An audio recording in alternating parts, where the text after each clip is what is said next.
지난주 예배를 마치고 애차를 나누는 가운데 제가 잠시 주방에 들어갔던 적이 있습니다. 그랬더니 그곳에 정말 손에 불을 잡고서는 안 되는 집사님께서 열심히 주방일을 하는 것입니다. 집사님은 손에 불을 잡으면 안 되는데 라는 말이 별로 나왔습니다. 그랬더니 옆에 집사님이 목사님 여기 다 종합병원으로 되어 있습니다. 하고 말하더라고요. 그러고 보니까 모두들 건강복이 아닌 분들만 주방에 있거든요. 그런데 그 주방에서 제일 큰 웃음소리를 들을 수 있었고 또 가장 행복한 모습을 볼 수 있었어요.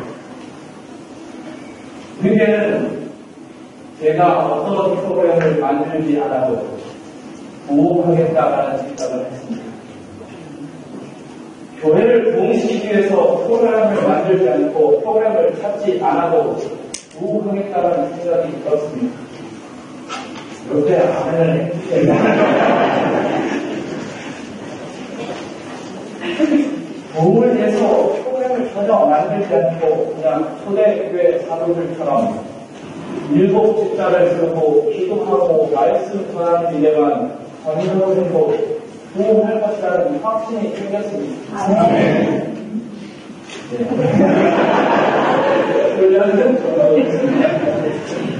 그래서 다시 한번 제가 제 목회에 대해서 아주 단순하고 간결하게 목회를 해야겠다는 결심을 했습니다. 많은 복음서를 기록하면서 신문 기자의 기사와 같은 문체를 사용합니다. 즉 최대한 간결하고 단순한 문체를 가지고 사건을 간략하게 기록해 놓고 있는 것이죠. 마태복음과 같이 제의적인 등장이 없습니다. 또 누가와 같이 자세한 역사의 기록이 없습니다. 요한복음과 같은 신앙 고백이 거의 없습니다. 마가는 마치 옛날에 우리가 정보를 보내듯이 그런 문체를 사용해서 복음서를 기록합니다. 요즘같이 통신이 발달하지 못한 그 시절에는 빨리 소식을 전할 때 정보라는 것을 썼습니다. 기억하시죠? 보다마 나이가 어리시면 기억을 못하셨습니다. 이 정보는 빨리 가는 대신에 글자 수에 제한이 있었습니다. 그래서 그 글자 수를 넘기면 글자 수만큼 요금을 차지하기 때문에 최대한 간략하게 정보를 보내게 됩니다. 예를 들어서 하면 아버지, 미도, 그 비방, 용악 이렇게 짧게 간추려서 간결하게 소심함을 전하게 됩니다. 마가복음 어떻게 보면 하나님께서 그의 백성들에게 보내는 정보라는 것으로 서술되어 있다는 것입니다. 그러면 우리가 마가복음을 읽을 때는 정보를 받는 사람처럼 읽고 행동해야 합니다.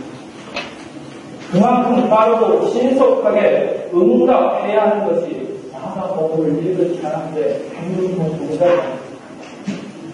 자세한 내용을 알아보겠다라는 그런 시간이 있을 수 없습니다. 거기에 긴급한 명령이 있고 그 명령을 수행해야만 하는 것입니다. 본문은 마가복음의 첫 부분인데 이 마가복음의 특징을 역사하게 나타내고 있습니다. 그는 먼저 하나님의 아들 예수 그리스도 복음의 시작이다라는 선언을 하고 있습니다. 이 짧은 문장을 통해서 그는 그의 복음서의 주제를 다 말했습니다. 그리고 이 짧은 문장을 통해서 그가 가지고 있는 신앙을 다 고백했습니다. 예수는 하나님의 아들이고 예수는 구세주다라는 것이 그의 신앙 고백입니다. 그리고 복음의 핵심은 뭐냐면 예수님이 우리의 구세주가 되는 것이 복음의 핵심이다라는 것입니다. 예수 그리스도로부터 구원의 복음이 시작된다는 것입니다. 이것이 기독교 믿음의 핵심입니다. 이 신앙 고백의 기초 위에서 세워진 신앙관입니다. 참된 신앙입니다. 물론 우리가 각자 다양한 예수님의 모습을 추구하고 찾을 수 있습니다. 병을 치유해 주시는 예수님, 말씀을 가르쳐 주시는 예수님, 약한 자를 사랑하고 감싸 안아 주시는 예수님 등 각자 자신이 처한 상황에 따라서 예수님을 내 다른 모습을 찾고 추구할 수 있습니다. 그러나 예수님이 우리의 구세주라는 믿음, 예수님이 우리의 구세자라는 그 믿음이 구원을 이룬다는 것에서 벗어나서는 아닙니다. 다가는 예수님이 구세주라는 복음의 힘을 고백하고 나서 그의 그 복음의 시작을 위해서 너희는 주의 길을 예비하라는 명령을 내리고 있습니다. 물론 성서에는 선지자 이사야와 말라기의 예언대로 세례 요한에게 주어진 명령으로 기록합니다. 세례 요한은 주의 길을 예비하기 위해서 하나님께서 특별히 선택하셔서 보낸 사람입니다. 그의 사명은 분명 주님의 길을 예비하는 것입니다. 하지만 주의 길을 예비하라는 명령은 세례 요한에게만 주어진 것이 아니라 그것은 예수 그리스도의 복음이 자신 안에서 시작되기를 원하는, 예수 그리스도의 복음이 자신 안에서 시작되기를 소망하는 사람들 모두에게 주어진 명령이라는 것을 분명히 깨닫기 원합니다. 주님의 복음이 시작되기를 원하는 사람입니다. 예수님이 자신 안에 들어올 수 있도록 문을 열고 청소를 해야 합니다.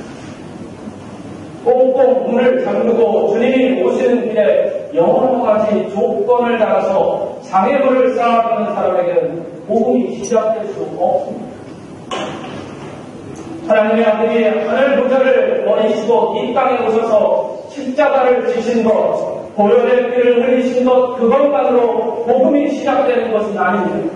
그 구원의 은혜를 마음에 드리고 마음에 받아들이고 주님을 자신의 구세주로, 그리고 주님을 자신의 주인으로 삼고자 하는 그 삶이 있고 고백이 있어야만 그곳에 예수 그리스도의 복음이 시작되는 것입니다. 그러므로 우리는 문 밖에서 두드리치는 주님에게 문을 열어야 여러 가지 조건을 달면서 장애물을 놓게 바꾼 우리를 그것을 우리가 되돌려서 주님께 문을 열어줄 수 있습니다. 세례 요한은 예수 그리스도 복음의 시작을 위하여 그 길을 예비하는 자의 사명을 감당하는 것에 대해서 우리가 어떻게 해야 할지, 우리가 정말 어떻게 해야 할지에 대한 가르침을 주고 모범을 제시해 주고 있습니다. 주의 길을 예비하는 자, 즉 예수 그리스도 복음의 시작을 위해서 일했던 세례 요한께서 복음의 시작을 예비하고자 합니다. 복음의 시작을 예비하는 우리들에게 교훈을 주고 있음을 우리가 다시 한번 기억하면서 이 말씀을 살펴보기로 합니다. 그 첫째는 뭐냐면 회개의 세례를 전파하였다라는 것입니다. 4절의 말씀을 보겠습니다. 4절의 말씀 하시게 됩니다. 함께 있습니다. 세례 요한이서 광야에서 제사함을 말하는 회개의 세례를 전파하니, 세례 요한이 광야에서 세례를 줬다는 것은 누구나 다 알고 있는 사실입니다. 그가 요단강에서 행한 세례가 물에 몸을 다 잠그는 침례라고 하며, 침례만이 참 세례라고 하는 걸 알고 있지만 우리의 세례가 요한의 세례를 따르는 것이 아니라 예수 그리스도의 세례를 따르는 것임을 먼저 기억하길 바랍니다. 세례 요한이 베푼 세례 예수 통식을 절대화하는 그것은 우리의 신앙의 전통을 절대화하는 오류를 범하는 것과 같은 것입니다. 신앙의 핵심하고는 상관없이 그 신앙을 전하기 위해서 만들었던 방법과 형식을 절대하는 것들이 종종 발생해서 우리의 신앙을 형식화하고 또 외식화시키고 합니다. 복음서 기자들은 요한이 베푼 세례식이 어떤 순서로 진행되었는지, 어떻게 물에 잠겼는지 그 예식을 자세하게 기록해 놓지 않습니다. 만약 그 예식의 방법이 중요하였다면 그 예식을 통해서 그 방식을 통해서 예수님을 믿고 영접하여 구원에 이르는 데 중요했다면 그것 때문에 세례의 효력이 달라지는 것이었다면 복음서 기자들이 자세하게 세례 요한의 예식을 기록해 놓지 않을 수 없지 않습니까? 오늘 본문의 말씀에서 한번 보십시오. 요한이 어떻게 세례를 베풀었는지는 나와 있지 않습니다. 어떤 방식을 갖추었는지 어떤 예식으로 세례를 베풀었는지 전혀 나와 있지 않습니다. 다만 우리가 볼 수 있는 것은 뭐냐면 요한의 세례가 죄사함을 받게 하는 회개의 세례였다라는 것입니다. 어떠한 예식으로 이루어졌는지 어떻게 되었는지는 알 수 없습니다. 하지만 그의 세례가 회개의 세례라는 것입니다. 주의 길을 예비하고 평탄케 하는다는 명령을 받고 그 사명을 위하여 세워진 요한이 제일 먼저 한 것이 뭐냐면 죄사함을 받게 하는 회개를 베풀었고 행하였다는 것입니다. 이를 통해 우리는 예수 그리스도의 복음의 시작을 위해서 회개의 세례를 받는 것이 제일 먼저임을 깨닫기로 합니다. 예수님과 동시대를 살면서 복음을 받아들이지 못하고 오히려 반대파에 섰던 바리새인들과 제사장들 등 당시의 종교 지도자들의 특징은 뭐냐면 자신들을 제일로 보지 않았다는 것입니다. 그들은 말씀처럼 자신들을 회개의 세례를 받을 사람들도 생각하지 않고 회개할 사람들은 자신들이 아니라 다른 사람들, 율법을 제시과 제사에 충실하게 참여하지 않았던 사람들, 그 사람들이 회개할 사람들이라고 이야기합니다. 자신들은 회개의 세례를 받을 사람들이 아니라 자신들은 율법과 제사를 잘 드렸기 때문에 하나님으로부터 축복을 받을 사람들이라고 생각했던 사람들.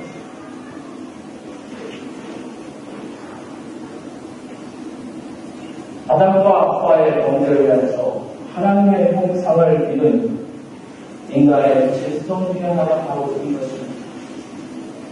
자신의 죄를 보지 못하는 것입니다.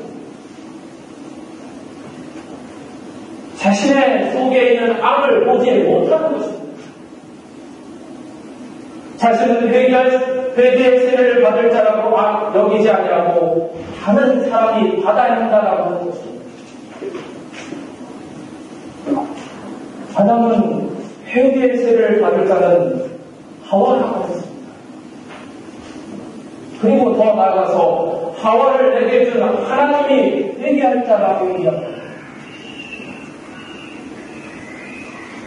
예수님은 끊임없이 계속해서 자신이 회개의 세례를 받을 자라고 생각하지 못하는 그 사람들에게 말씀을 선포했고 그들의 마음의 불을 두드렸습니다. 그러나 오늘은 끝내 예수 그리스도 복음의 복음을 시작하지 못했습니다. 그들에게서는 복음이 시작되지 못하였습니다. 사랑하는 여러분, 오늘 우리 교회는 창립 예배입니다.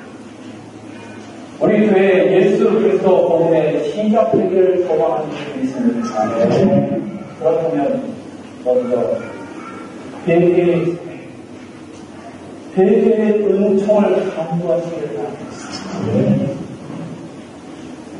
더 옳고 더 선한 것을 선택하고 더 바른 믿음의 길을 가는 것이라고 라는 생각에 자신이 아니라 다른 사람이 회개해야 한다고 생각하지는 않아요. 훌륭하고 그리고 회개하십시오.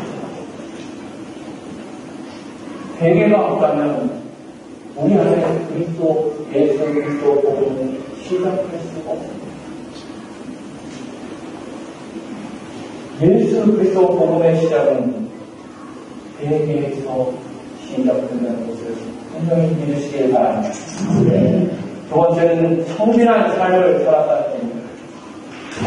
마가복음의 특징은 최대한 단순하고 간단하게 기록하였다라고 말씀드렸습니다. 그것은 아주 짧은 문장 하나라도 하고 싶은 말, 전달하고 싶은 것을 다 하고 있다는 것입니다. 그런 의미에서 우리가 6절의 말씀을 보면 세례 요한의 삶을 잘 나타내고 있는 말씀이다라고 할 수 있습니다. 사실 마가의 기록 방식에 따르면 세례 요한의 복장은 하나도 중요하지 않습니다. 그가 무엇을 입었고 그가 무엇을 먹으면서 살았는지는 기록할 필요가 없습니다. 유대와 예루살렘의 사람들이 몰려와서 세례를 받았다라는 말씀 다음에 바로 이어서 자신보다 능력이 많으신 분이 오실 것이라는 말씀을 선포하면 되는 것입니다. 그런데 굳이 마가는 세례 요한의 의복과 주식을 한 절이라는 아주 긴 구절, 긴 말씀 속에 이제 배를 하고 넣고 있습니다. 그 이유가 무엇일까요? 세례를 베푸는 사람은 요한처럼 약대 털옷을 입고 가죽띠를 띠고 메뚜기와 석청을 먹으며 살아야 한다라고 말하고 있는 것일까요? 만약 세례 요한의 예식, 그 방법을 그대로 주장하는 사람들이라면 세례를 베푸는 사람은 이와 같이 복장을 가지고 이와 같은 음식을 먹으면서 살아야 한다라고 말하는 것은 아닐까요? 마가가 세례 요한의 복장과 수식을 기록한 의미는 세례 요한의 삶이 성빈했다라는 것을 뜻하는 것을 있다는 믿음입니다. 회개의 세례를 받고 전파하는 사람, 주님의 길을 예비하는 사람은 성빈한 삶을 살아간다는 것입니다. 우리는 그가 광야에서 살았다는 그 말씀 자체로도 성빈한 삶을 살았다라고 짐작할 수 있습니다. 그렇지만 마가는 조금 더 확실하게 요한의 삶이 성빈한 삶이었다라고 묘사하고 강조하고 있습니다. 왜냐하면 예수 그리스도의 복음이 시작될 수 있는 것은 바로 그 성빈한 삶에서 시작될 수 있기 때문입니다.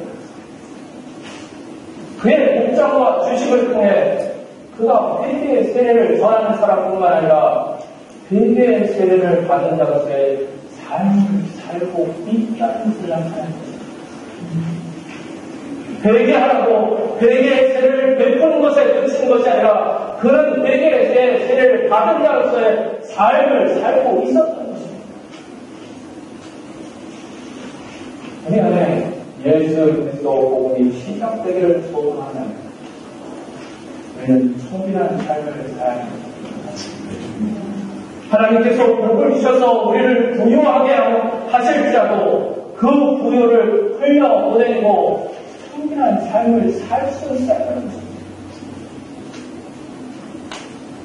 예수님의 말씀처럼 가난한 자의 삶을 통해서 천국을 볼 수 있는 은혜와 능력을 갖추시기를 간절히 바랍니다. 세 번째는 예수를 높였다는 것입니다. 세례요한이 예수 그리스도의 복음을 위하여 길을 예비한 자로서 모범이 되는 세 번째 이유는 뭐냐면 그가 자신을 높일 수 있는 유혹을 이기고 예수를 끝까지 높였다는 것입니다. 바벨탑을 쌓은 사람들은 처음에 하나님께 영광을 돌리기 위해서 바벨탑을 쌓았습니다. 하나님께 조금 더 가까이 가기 위해서 바벨탑을 쌓았습니다.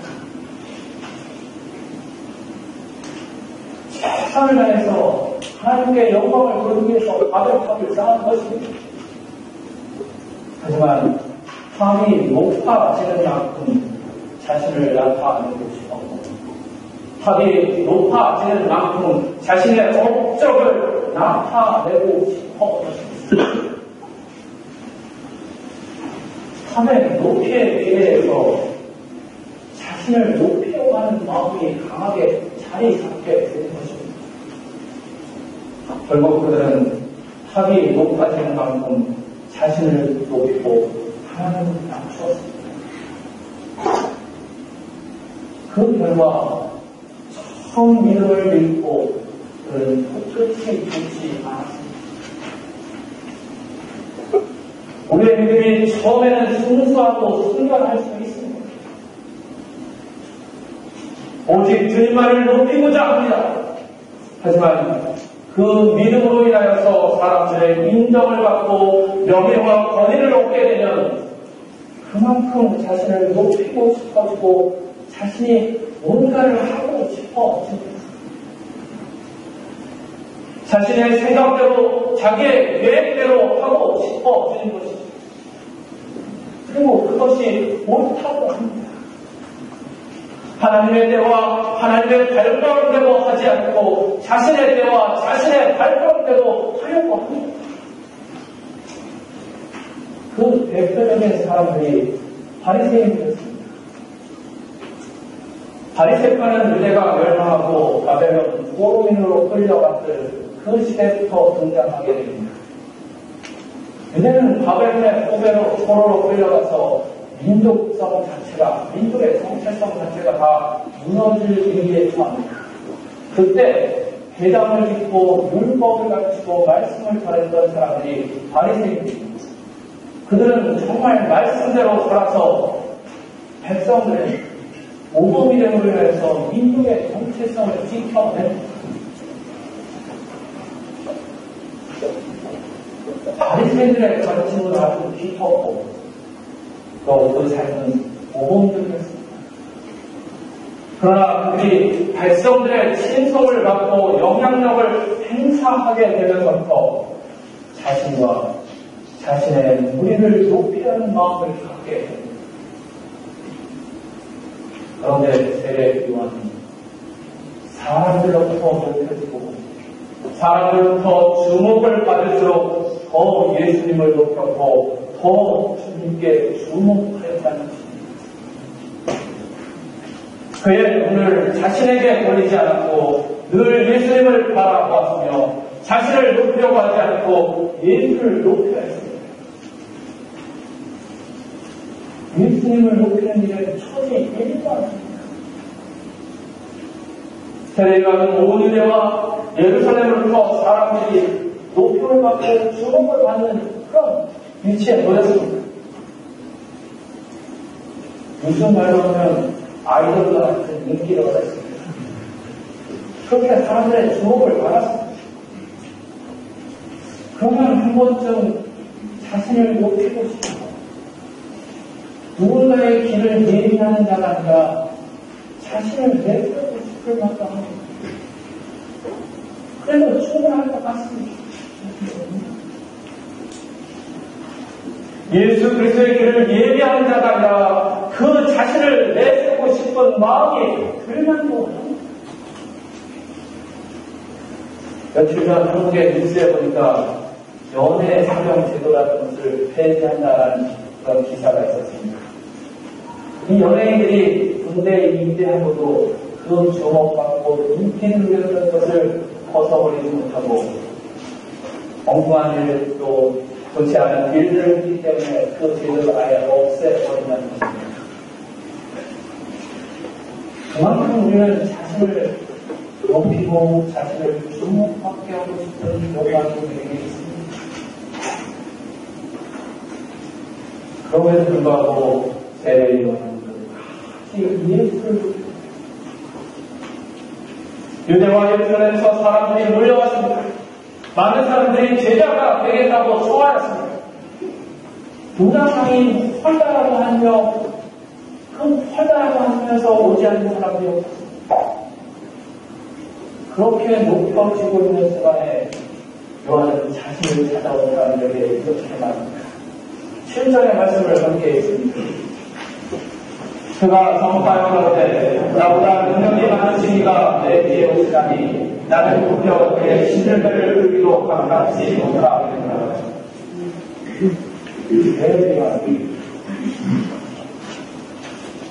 예수를 높이는 예수를 준비하였습니다.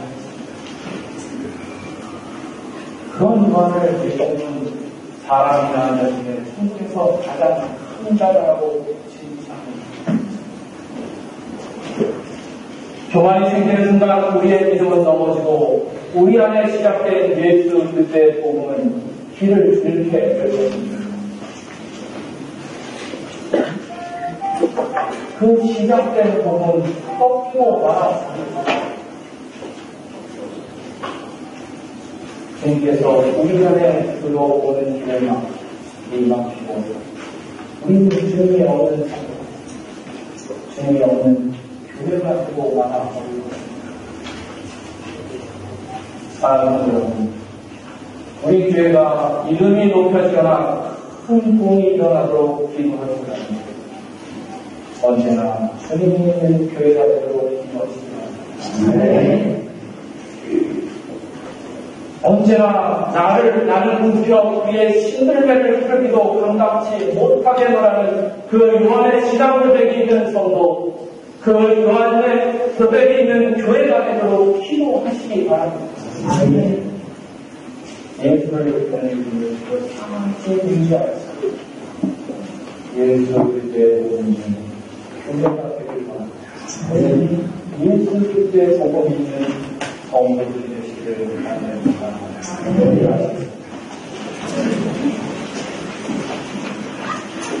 오늘 저희에게 이 세계를 창립하자시는 진심으로 감사드립니다. 귀한 때를 이어가셔서 언제나 우리가 예수 그리스도의 복음이 있는 교회가 되길 바랍니다. 주님이 살아 역사하는 교회가 되길 바랍니다.